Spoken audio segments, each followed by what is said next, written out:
Hello friends, welcome back to my YouTube channel. Friends, आज अपने फिर एक इन्फॉर्मेटिव वीडियो लेके आए हैं कास्ट सर्टिफिकेट पे। बॉर्डर रोड ऑर्गेनाइजेशन में किसी भी ट्रेड का डीवी हो, चाहे वो एसकेटी हो, डीएस हो, चाहे ड्राइवर हो, चाहे मेसन हो, वेटर हो, कुछ भी हो, जेई हो, ऑफिसर्स हो, सभी में डॉक्यूमेंट वेरिफिकेशन के टाइम आपका कास्ट सर्टिफिकेट मांगा जाता है। उसमें काफ़ी इश्यूज आ रहे हैं सभी को।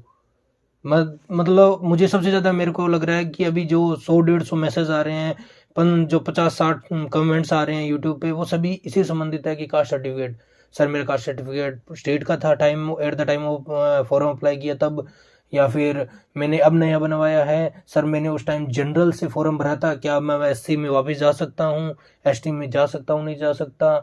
अपने आज मेनली कास्ट सर्टिफिकेट लेके चलेंगे, क्योंकि सबसे इम्पोर्टेंट रोल इसका है कि अगर आपका सही नहीं हुआ तो आपको शायद जनरल में भी डाला जा सकता है और शायद एग्जाम से आउट भी हो सकते हो आप।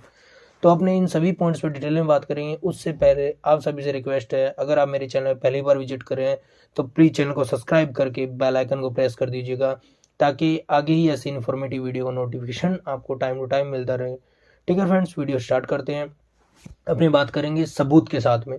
ठीक है, सबूत के साथ में ये पीडीएफ है, आपकी जो भी वैकेंसी आती है उसका डिटेल नोटिफिकेशन में से पीडीएफ है ये, मतलब पूरी अब मैं दिखाऊंगा लास्ट में।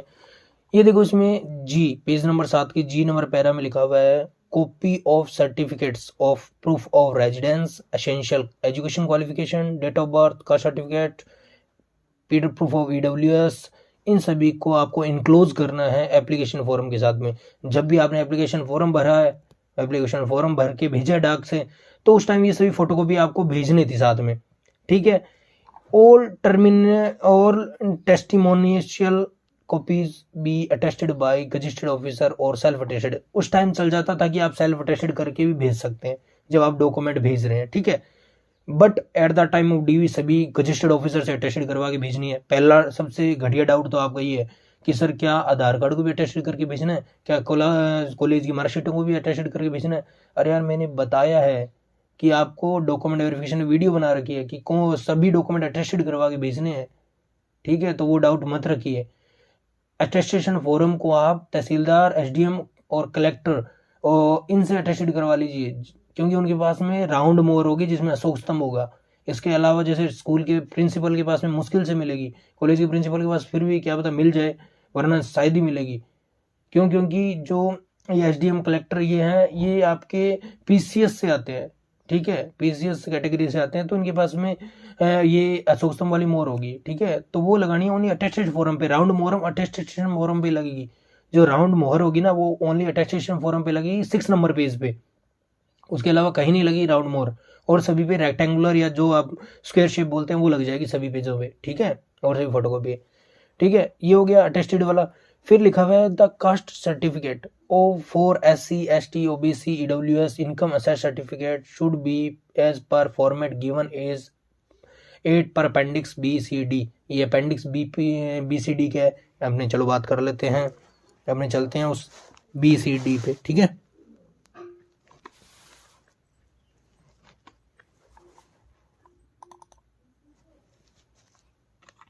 ये पेज नंबर ये रहा। ठीक है, ये रहा अपेंडिक्स आगे ना, ये सभी। अब मैं आपको शॉर्ट करके दिखा देता हूँ ये कहाँ मिलेंगे आपको, ये भी दिखा देता हूँ। ये देखो, ये आपको फॉर्म भरने का है, फॉर्म भरते थे ना आप, ये देखो ये रहा फॉर्म। ये मैंने जो एडवर्टाइजमेंट नंबर 04/2022 लिया है, ठीक है, लेटेस्ट वाला, इसमें आपको ये मिल जाएंगे अपेंडिक्स। एडमिट कार्ड का फॉर्मेट आ गया, इसके जस्ट बाद में स्टार्ट हो जाता है। ये देखो अब मैं जूम करके दिखाता हूँ थोड़ा। The form of certificate to be produced by schedule caste SC ST को अगर आप ऑफलाइन लेके जा रहे हैं इसको, तो ऑफलाइन बनवाना चाहते हैं कास्ट सर्टिफिकेट, तो ये फॉर्मेट है। फॉर्मेट दिया उन्होंने आपकी हेल्प करने के लिए, ये फॉर्मेट है। इसमें आप नाम, डिस्ट्रिक्ट वगैरह लिख के, और इसके सेकंड पेज पे आप साइन मोर करवा लीजिए। किससे करवाना है? कलेक्टर से। मेरे अकॉर्डिंग मिनिमम डिस्ट्रिक्ट कलेक्टर ही करेगा इसको, और एसडीएम कर दे तो बढ़िया बात है, पर मुझे लगता है डीएम, मैंने पढ़ा है कहीं, डिस्ट्रिक्ट मजिस्ट्रेट है वो करेगा इसको। तो यहाँ पे ये भर के आप विद सील ऑफिसर स्टेट और यूनियन टेरिटरी यहाँ पे आप कर सकते हैं। ये SC ST का हो गया। इसके बाद में list of authorise employer to issue the SC/ST caste, ये देखो ये लिखा हुआ है district magistrate, additional district magistrate, ADM, collector, deputy commissioner, additional deputy commissioner, ADM, ये सब ऑथराइज कर सकते हैं। चीफ प्रेसिडेंसी मिनिस्टर, CPM बोलो, एडिशनल चीफ प्रेसिडेंसी। तो मेरे अकॉर्डिंग मिनिमम यही होगा जो इसको, इसके अलावा administrator secretary of administration development officer, तो मिनिमम मेरे अकॉर्डिंग कलेक्टर ही है। इसको कलेक्टर उतना आपको बना के देगा, ठीक है, एक डिस्ट्रिक्ट का कलेक्टर होता है वो बना के देगा। इसके बाद में ये OBC के लिए है, अपेंडिक्स C, OBC के लिए सर्टिफिकेट है, आप इसको भर के लेके जाइए, ठीक है। ये नीचे लिखा हुआ डिस्ट्रिक्ट मजिस्ट्रेट, डिप्टी कमिश्नर, ये इसको बना सकता है OBC के सर्टिफिकेट को, तो मिनिमम कलेक्टर बना के देगा। और D, ये इनकम EWS के लिए इनकम असिस्टेंट सर्टिफिकेट, ये मैंने भी बनवाया था, झूठ नहीं बोलूंगा, मैंने ये बनवाया था और मेरे पास हुआ था। मैंने ये बनाया था किससे, SDM से पास हो गया था, SDM से बन गया था, ठीक है। यहाँ पे ये भर के मैंने साइन करवा के EWS मैंने लगाया था, ठीक है। तो आप ये भी कर सकते हैं, ऑफलाइन भी बनवा सकते हैं, क्योंकि उस टाइम 2018 की बात है, उस टाइम ऑनलाइन बनने इतनी ईजिली हुए नहीं थे। और ये डिसेबिलिटी का सर्टिफिकेट है, ठीक है। ये सारे डॉक्यूमेंट मैंने बता दिए, अपेंडिक्स B, C, D जो भी है। ये कब आवश्यकता पड़ती है इनकी आवश्यकता पड़ती है, जब आपको आवश्यकता कब पड़ती है इनकी, तब जब ऑनलाइन नहीं बन रहे, ऑनलाइन में कोई ना कोई दिक्कत आ रही है, तब आप ऑफलाइन प्रिंट निकलवा के भर के और ऑफिसर से अटेस्टेड करवा के ले जा सकते हैं।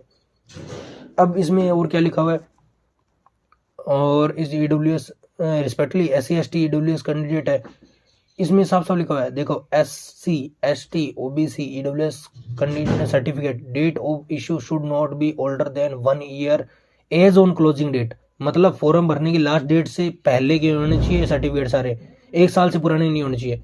सॉरी, इसमें ये लिखा हुआ है कि आपके फॉर्म भरने की लास्ट डेट जो भी है उससे 1 साल से पुराने सर्टिफिकेट नहीं चलेंगे।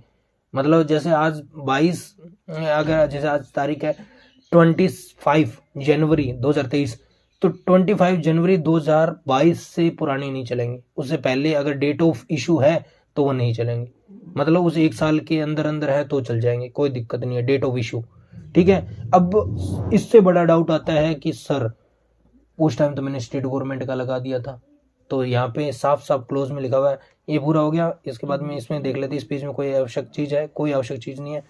और ये हाँ एक चीज़ और, any certificate in language other than Hindi और English should not be enclose, साफ साफ लिखा हुआ है, should be enclosed with translation in Hindi English duly attested by group A gazetted officer. इन्होंने ये बोला है कि सॉरी कि हिंदी इंग्लिश के अलावा अगर सर्टिफिकेट लगाते हो तो उसको ग्रुप ए की गजेटेड ऑफिसर से अटेस्टेड करवाना होगा। ट्रांसलेशन ये देखा, ट्रांसलेट करके लगाते हो तो आपको ऐसा कुछ नहीं करना, आपको हिंदी इंग्लिश में बनवाना है। अब चलते हैं पेज नंबर 2 पे, ये देखो यहाँ पे क्या लिखा हुआ है, द कैंडिडेट वो indicate the category of SC/ST OBC in their application must be enclose their caste certificate as per central government. साफ साफ लिखा हुआ है आपको सेंट्रल गवर्नमेंट का सर्टिफिकेट लगाना है। अगर आपने स्टेट गवर्नमेंट का लगाया है तो पहली बात तो थी कि आपका एडमिट कार्ड ही नहीं आना था। अब मान लो किसी ने ध्यान से चेक नहीं किया और आपका एडमिट कार्ड आ गया हो, ठीक है, आपका एडमिट कार्ड आ गया हो और ढंग से चेक नहीं किया हो तो वो अलग बात है, वरना आपका इसके अकॉर्डिंग आपका एडमिट कार्ड नहीं आना था, ठीक है। तो अब क्या कर सकते हैं सर, अब आपके पास ऑप्शन है कि आप अब सेंड उसी टाइम फॉर्म भरते टाइम, जैसे फॉर्म भरते टाइम सबसे जो रियल कैटेगरी होती है ना, रियल तो ये होता है कि आपकी फॉर्म भरने की लास्ट डेट से पहले आप कैटेगरी का सर्टिफिकेट बनवा लीजिए। सेंट्रल गवर्नमेंट की भर रहे हो तो वैकेंसी को तो सेंट्रल गवर्नमेंट, स्टेट गवर्नमेंट का तो स्टेट गवर्नमेंट की, आपके पास कास्ट सर्टिफिकेट कौन सा वैलिड होता है। सबसे बड़ी इंपॉर्टेंट बात यह है, जब भी आप फॉर्म भरते हैं उससे पहले आप उस कैटेगरी में आते हैं वही चेक करने के लिए कास्ट सर्टिफिकेट मांगा जाता है।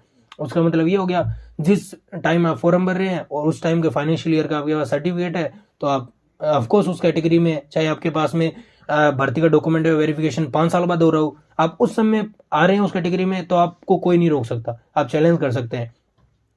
तो अगर आपके पास में उस टाइम का नहीं है, आप प्रेजेंट का लेके जा रहे हो, 5 साल बाद लेके जा रहे हो, या जो 2-3 साल बाद अगर वैकेंसी का डॉक्यूमेंट वेरिफिकेशन है आप कह रहे हो सर मैं लेटेस्ट ले आया, नहीं, आप at the time of form filling आप उसमें एप्लीकेबल नहीं थे तो आपको रिजेक्ट किया जा सकता है, ठीक है।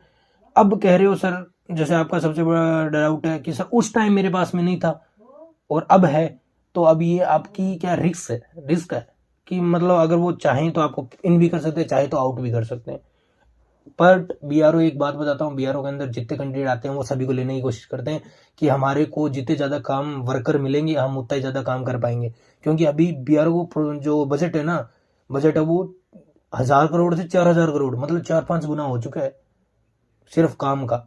तो काम में कोई दिक्कत नहीं, उनको लेना है जितना ज़्यादा, कोशिश करते हैं वो, अनफिट को नहीं लेते बट कोशिश करते हैं एक कागज़ की वजह से किसी को बाहर नहीं निकालें। तो अब आपके पास ऑप्शन क्या है, आपके पास जो भी सर्टिफिकेट है, अब ऑप्शन नहीं है आपके पास कि आप वैकेंसी के पहले के बनवा सको। हाँ, इतना कर सकते हो कि आप एट द टाइम ऑफ जब आपका फॉर्म भरे थे आपके पास क्यों नहीं था उसका एफिडेविट बनवा लीजिए, जाके तहसील में वहां से एफिडेविट बनवा के लिए आई, सर मैं आज एलिजिबल हूँ। उस टाइम भी एलिजिबल था पर इस वजह से मेरा नहीं बनवा पाया, जो भी रीजन उसमें लिख के उसको बनवा के गजिस्टर्ड ऑफिसर से वो ले आइए अटेस्टेड करवा के, ठीक है। तो ये कर सकते हैं आप। तो समझ आ गया डॉक्यूमेंट्स के बारे में। बार बार इस चीज़ के लिए मैसेज मत कीजिए कि सर मैं एलिजिबल, मैं उस टाइम नहीं था, अब है, क्या मैं हो जाऊंगा सिलेक्टेड, क्या मुझे बाहर निकाल दिया जाएगा। अब जो होगा कुछ नहीं कहा जा सकता, क्योंकि वो डिपेंड करता है चेक करने वाले, डॉक्यूमेंट वेरिफिकेशन करने वाले अधिकारियों पे, ठीक है। कोई दिक्कत नहीं आएगी, मुझे जितना पता है कोई दिक्कत नहीं आएगी। आप लेटेस्ट लेके जा रहे हो वो बढ़िया है, अब लेके जा रहे हो ना, पुराना भी लेके जाओ लेटेस्ट भी लेके जाओ। हाँ, दोनों की फोटो कॉपी करानी है, दोनों को अटेस्टेड करवा के लेके जाना है। ये मत करना कि नए वाले का अटेस्टेड करवा के फोटो कॉपी नहीं लेके जा रहे, वो मत गलती कर देना। वहाँ पे जमा होंगे कागज, सभी की 6-6 कॉपी लेके जानी है। तो आपके मेरे अकॉर्डिंग सारे डाउट क्लियर हो गए हैं। और एक हाँ बड़ा डाउट, आप जब फॉर्म भर रहे थे तब यूआर से भरा, क्योंकि आपके पास सीटें नहीं थी उस टाइम आपकी कैटेगरी। तो ये भी लिखा हुआ इनक्लोज, ये देखिए आपको दिखा देता हूँ with proof. SC ST OBC and EWS candidate वो fulfil requirement education qualification technical qualification under UR category. मतलब आप अगर एजुकेशन क्वालिफिकेशन को फुलफिल कर रहे हैं तो आप क्या कर सकते हैं, under UR category can also apply against UR category. UR vacancy के लिए अप्लाई कर सकते हैं आप, SC ST वाले भी, पर आपको एज में रिलैक्सेशन नहीं मिलेगा यहाँ पे, नो फी रिलैक्सेशन। आपको फीस जनरल की भरनी पड़ेगी और ना और एज क्राइटेरिया में जनरल का फाइट करना पड़ेगा और कट ऑफ भी जनरल की फाइट करनी पड़ेगी। अब आपने अगर उस टाइम जनरल से भरा है तो अब जनरल से SC ST OBC EWS में नहीं जा सकते, अभी कट ऑफ जनरल के हिसाब से बनेगी। तो आप अब स्किप नहीं कर सकते, आपको जनरल के हिसाब से फाइनली भी सिलेक्ट जनरल से होना है, ठीक है।